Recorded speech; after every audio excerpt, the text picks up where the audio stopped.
to bright spot, a township that refused to go dark. When load shedding became a daily struggle, Langa Township decided to stop waiting. Students couldn't study, small businesses were closing, families were losing hope. Then something powerful happened. This real-life inspired story follows a township community that turned blackouts into opportunity, using solar power, shared batteries, wind energy, and pure community strength. It's not just a story about electricity. It's a story about resilience, innovation, and people taking control of their future. Watch till the end to see how ordinary people created change, and how your community can do the same. Power is not just energy. Power is people. At exactly 6:02 p.m., the lights went out again. Not just in one house. Not just in one street. In the whole township. Cell phones buzzed with the same message everyone already knew: load shedding.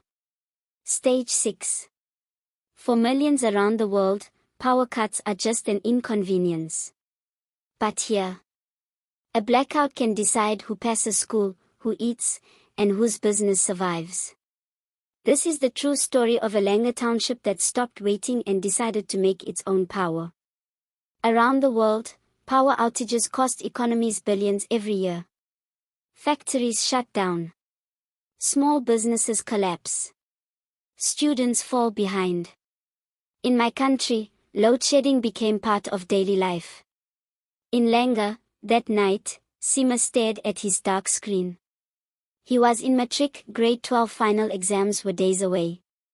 His future depended on studying, but without power, his laptop was dead. His mother lit candles, careful not to knock them over.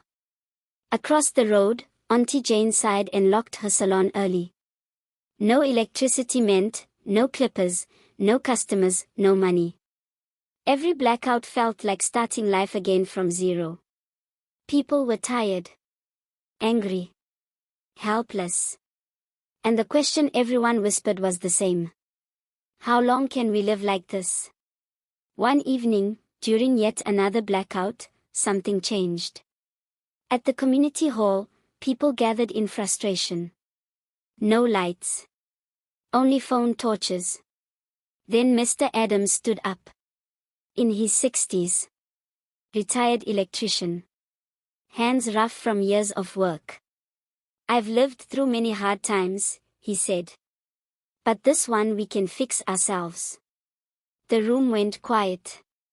We don't need to wait for power, he continued. We can make it. Some laughed. Some shook their heads. Until a young woman stepped forward. Her name was Zama, a young engineering graduate with no job. It's possible, she said calmly. Solar panels. Shared batteries. Small community grids. She explained how other communities were already doing it. Rural villages with solar microgrids, townships sharing battery storage, wind and solar working together. This is not about being rich, Zama said. It's about being ready. That night, the laughter stopped. An idea had landed. They started small. 5 houses. 1 battery. Used solar panels. Williams, a mechanic from Northwood, helped build a wind turbine from scrap metal. When the city wind blows, he said, smiling, we must catch it. Sima volunteered after school, learning wiring and safety. For the first time, school felt useful. At the community center, Mama B used food waste to run a small biomass digester for cooking. No electricity. No problem. Even kids joined in, pedaling bikes connected to generators to charge phones while laughing and racing. It wasn't fancy. But it worked. The journey wasn't easy. Money was tight. The rules were confusing. Some people doubted.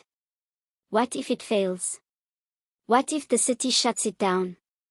But local NGOs helped, township business owners helped. Even the city council noticed and allowed permits. Zama trained young people. Jobs were created. Skills stayed in the community.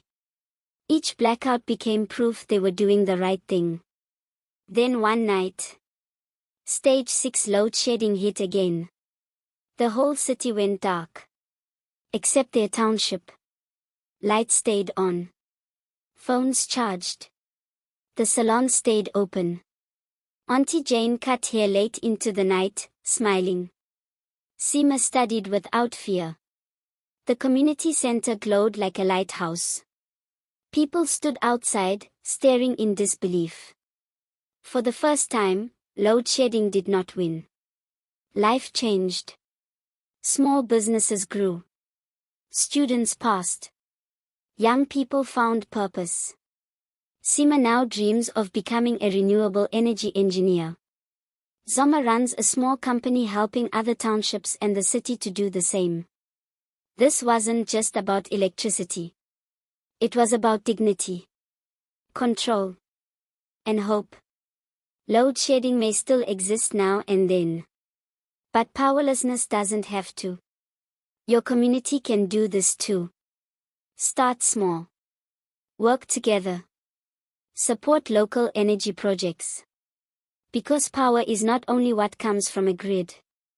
Power is people.